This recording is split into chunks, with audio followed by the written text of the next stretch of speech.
Amang Diyos na makapangyarihan, maraming salamat po sa panibagong araw na ipinagkaloob mo sa amin. Salamat sa aming buhay, pamilya, at sa pagkakataong makapag-aral.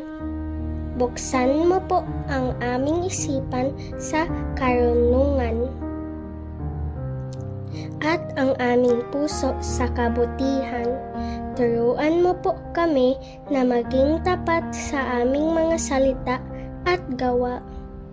Bigyan mo kami ng lakas ng loob na gawin ang tama kahit walang nakakakita.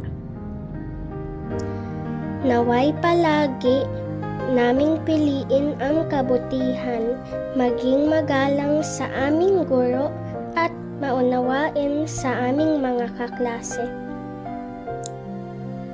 Basbasan mo po ang aming paaralan, ang aming mga guro at aming mga magulang. Gawin mo po kaming mabuting halimbawa sa iba. Mga batang may malasakit, may dangal, at may pusong handang tumulong. Sa pangalan ni Jesus, Amen.